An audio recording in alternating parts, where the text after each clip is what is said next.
Hi, everyone. Welcome to the PointMan Underground Utilities Podcast. Today is episode 2. My name is Chad Smeltzer. I am your host. And again, we're going to be talking to Paige Tucker, who's the CEO of Prostar. Thanks for joining us, Paige. Thanks for having me. Now, Paige, last episode, we covered your history, your experience, and where you got that entrepreneur spirit and your family history and the dynamics within that. Now, today, what I want to talk about with you is more of how Prostar kind of came to fruition and what you're doing now with the system you're delivering, the SaaS model that you're delivering to the end user. What does that look like as the delivery? And then we'll walk into like how you got to that point.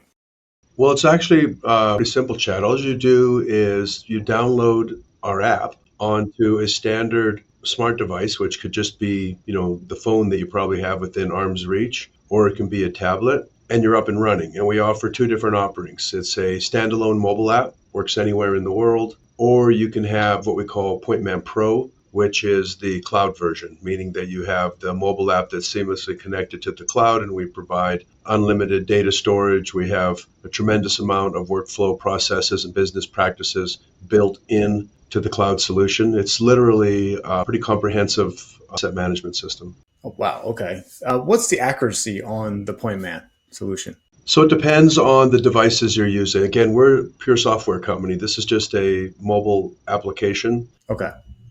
It's dependent on the hardware that you're using. So, for example, if you're using an electromagnetic cable and pipe locating device integrated with a precision receiver that provides centimeter accuracy, then it's accurate to the centimeter. Okay, got it. So if we're looking at PointMan as a way to help different organizations, what are the benefits to like construction or an engineering firm with your tech?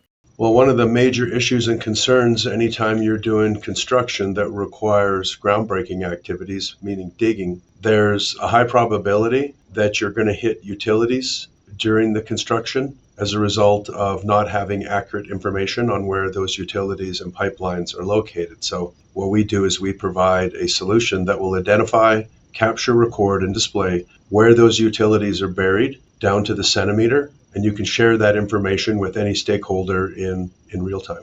Now you're saying, you and I have had different conversations about these underground utilities, and from what I've learned in the industry is these utilities are kind of everywhere. Nobody really knows even where they're at. And my experience as a project manager in sewers, it was always we were getting directional bore right into the sewer pipes, and we were hitting different gas mains when we were digging and excavating to put manholes in, for example, stuff like that.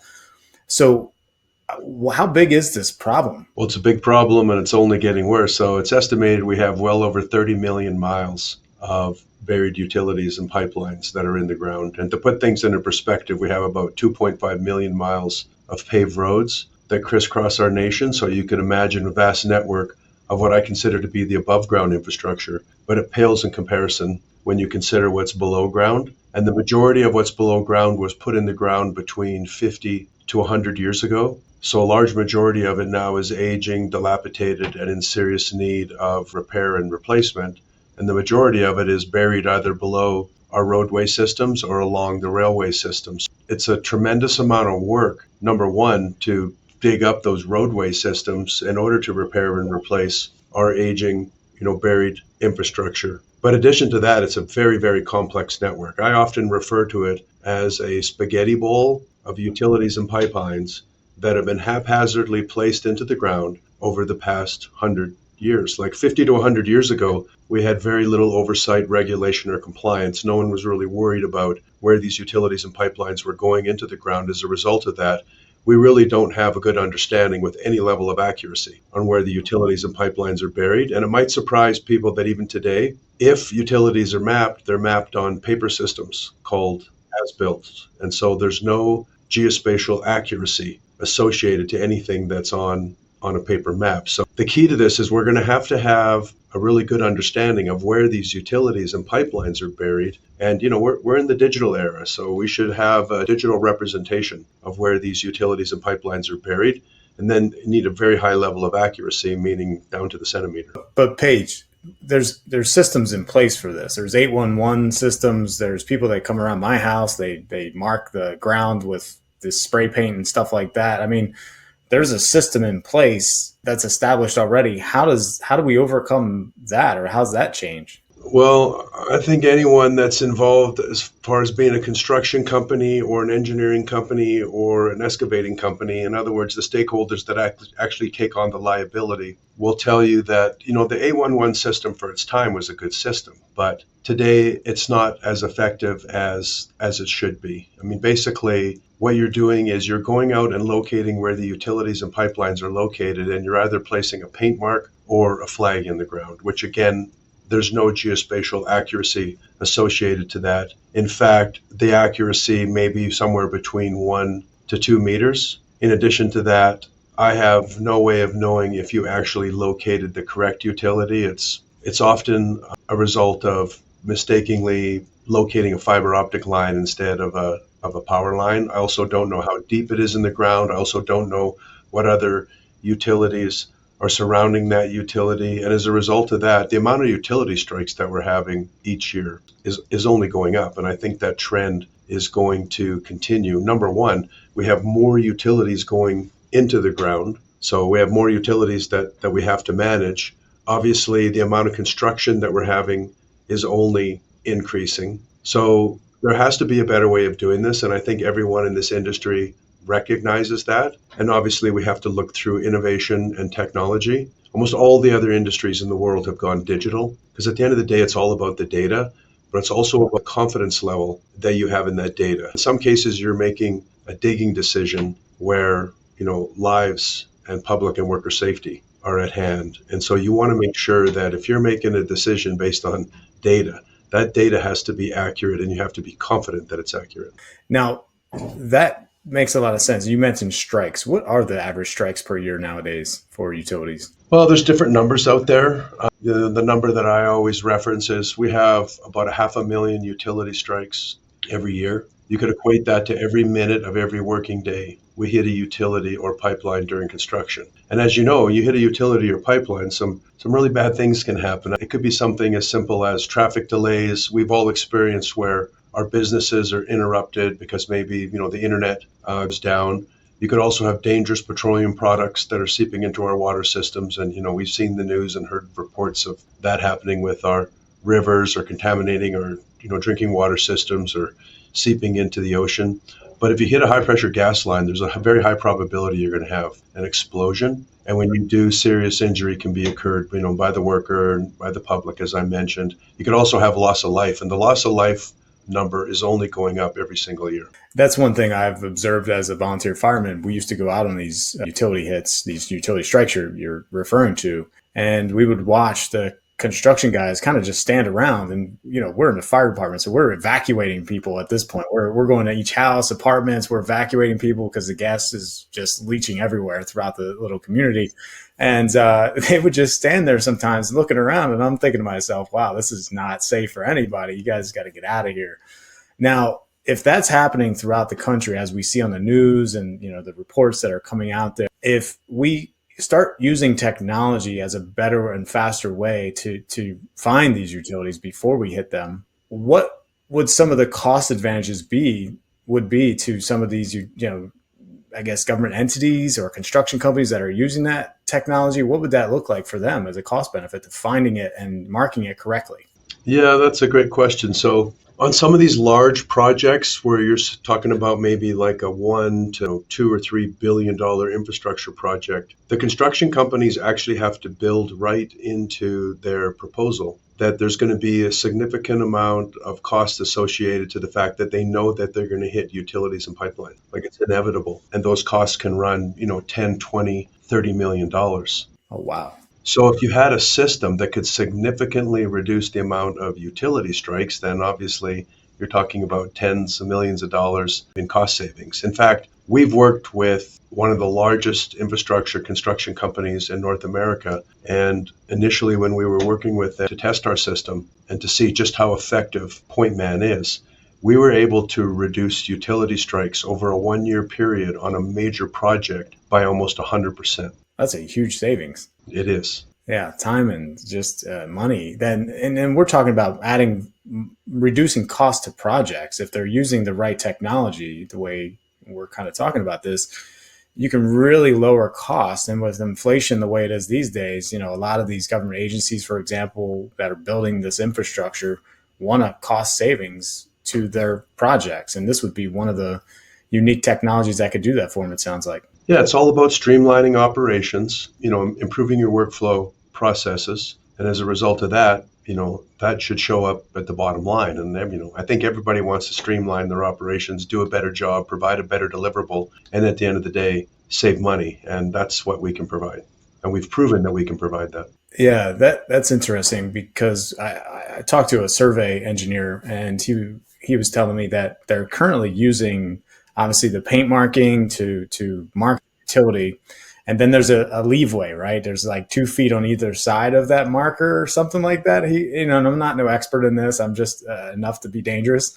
And I said, well, what happens if they, hit the utility 2 feet outside that marker? And they're, that's the responsibility of the contractor, I guess, at that point. And then I'm trying to figure out who's responsible if it's marked and it says it's there, but they hit it. Whose responsibility is that then if it was marked incorrectly? Well, that's when the finger pointing starts, and then it goes to court, and then they try and figure out actually whose fault it was. Is it the contractor's fault, the engineering surveying firm? Was it the locating company, or was it the excavator? And wow, it's a mess. But as you mentioned, yeah, the A11 system has worked. It's worked for a few decades now, right? But like anything else through innovation, there's probably a better way of doing it. And at the end of the day, we're in the digital era. We should have a digital representation of where all the utilities and pipelines are buried throughout the United States and literally throughout the world. And the fact of the matter is that the technology is now here to enable that. So the question is, why aren't we doing it? And a lot of it just comes down to a change. It's human nature that, we have well-entrenched business practices in place. No one wants to change them. And it takes something really disruptive that provides, a significant return on your investment sometimes to make that change. And, we feel we're leading the way. And it starts with early adopters, big companies, engineering surveying firms. We've got government agencies that have now mandated our software. We work with almost all of the major equipment manufacturers, because that's important too. Some people want to know, okay, this looks like this is really good, but what's it going to cost? That becomes the next question. Like, do we have to buy additional equipment? No, we're integrated into the equipment that you're already utilizing. Is it expensive? No, it's actually very inexpensive. Does it take a long time to train? No, maybe a couple hours we can have you up and running. So we've gotten to the point where we can address and overcome all the objectives that have to do with just change. And I think that is maybe the biggest hurdle to overcome. But we know this is coming. We're in the digital era, digital transformation. I always tell everyone, and I'm confident when I say this, you lead, follow, or fall behind. Like you're going to have to do this at some point in time. It just makes too much sense now. Dollars and common sense. Yeah, no, it completely does. And, the fact that, we're still using the older traditional methods of finding these utilities or marking these utilities underground. And then I also heard someone tell me that they were using pothole inspections to try and mark to make sure they weren't going to strike the utility. And that's another time consuming effort, right? You got to dig a hole to find the utility before you start excavating. That sounds like even more cost, added to the project. Number one, what you're talking about is because, let's just say that you located a major fiber optic line, or it could be a major petroleum pipeline or a gas line. The risk and the cost of hitting that line are just too much to bear. So what you need to do is you bring in a hydrovac truck that will drill a hole either in the dirt or the pavement and suck all the dirt out in an attempt to actually expose if that paint mark was correct.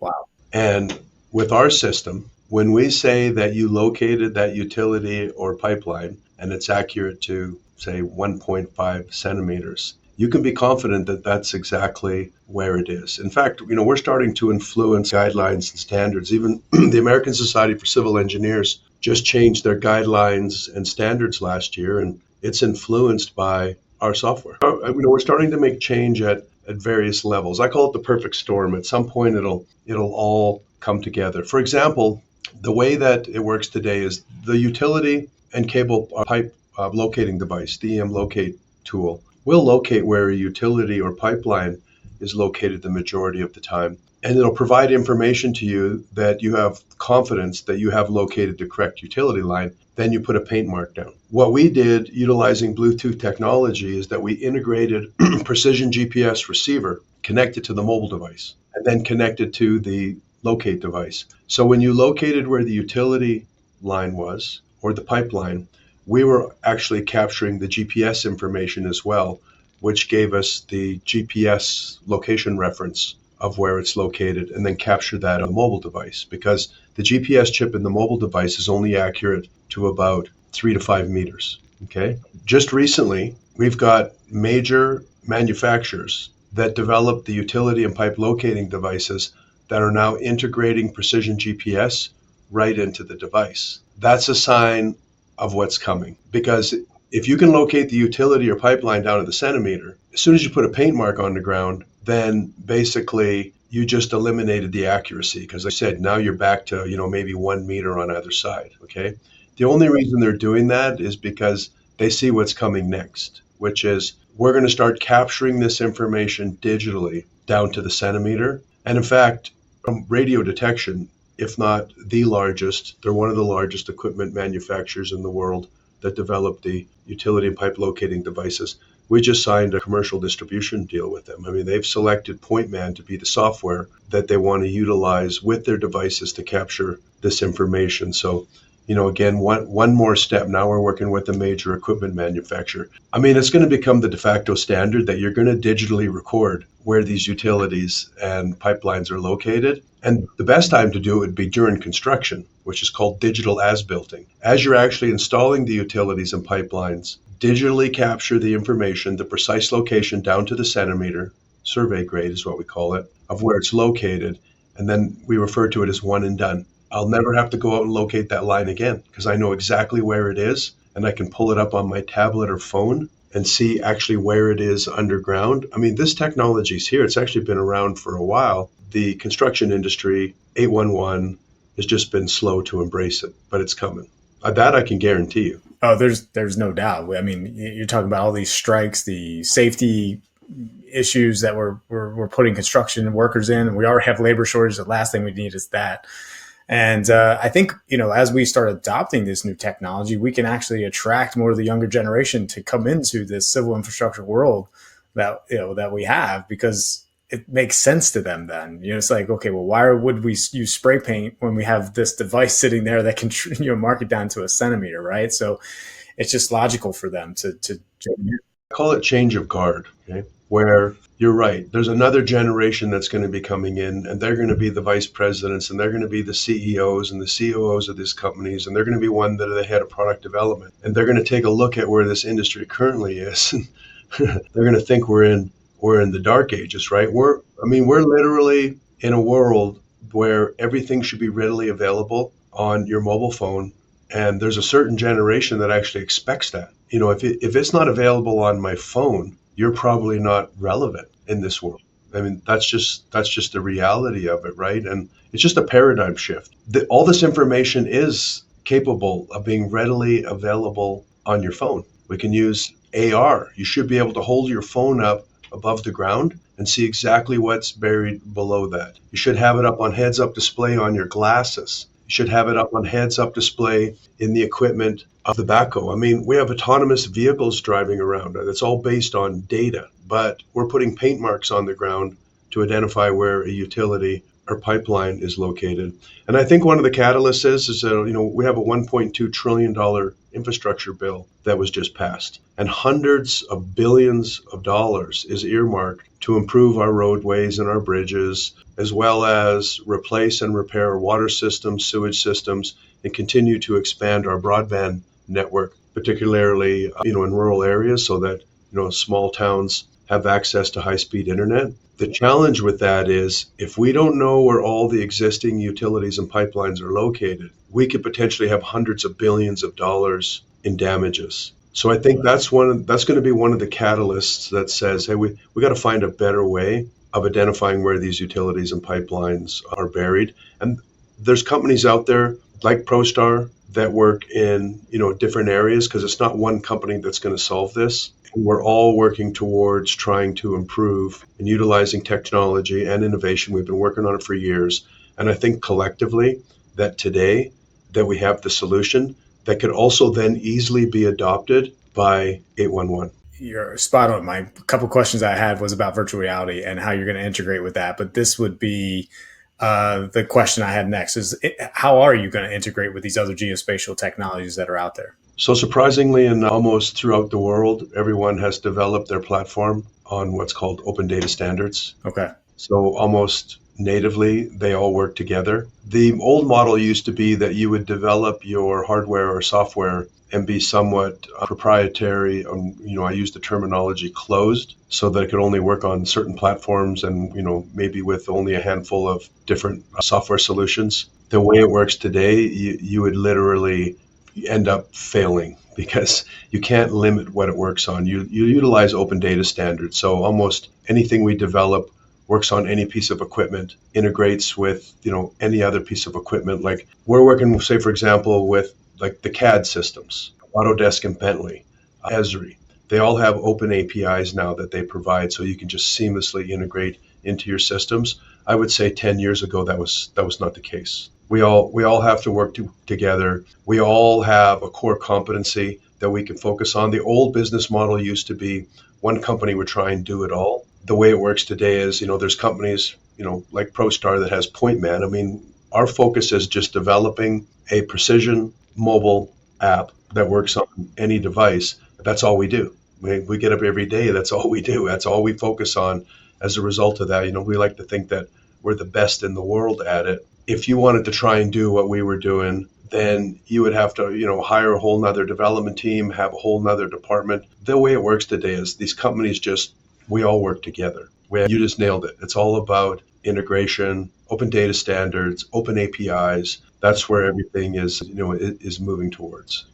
One quick question popped in my head. Could homeowners use PointMan? Pardon me? Could homeowners, like just me as a residential owner, like sign up to get access? Yeah, they could actually, interestingly enough, we're starting to work with some large actors that build these large subdivisions, 3,500 acres. We're in discussion with one like 15,000 acres to create what you would call, a smart subdivision. Because it makes sense that when you're building the subdivision, go ahead and digitally record where all of the subsurface infrastructure is going, into the ground. So then when it's done, not only do you know where everything is in case something goes wrong and you have to refix it or replace it, but then anytime you do any type of expansion, then you know exactly where everything is. Now, keep in mind that today, to identify where a utility or pipeline is, you have to have other equipment. And usually it's other companies, service providers that have that equipment. So a homeowner could utilize our system to identify where the utilities and pipelines are located, but just keep in mind that you do need additional hardware. I mean, we have schools that are using our system. We have golf courses that use our system. We have zoos as clients. We have ski resorts. I mean, literally, it's, any industry that's impacted by not knowing where utilities and pipelines are located could benefit, from our software solution. And by the way, you can just go to Google Play or the Apple Store and just download our software. You can actually download it for free. If you want to get into where we provide centimeter accuracy, then there's a fee for that. Okay. Very good to know. This is very helpful. And I think we have a little delay going on, but we got a couple more minutes.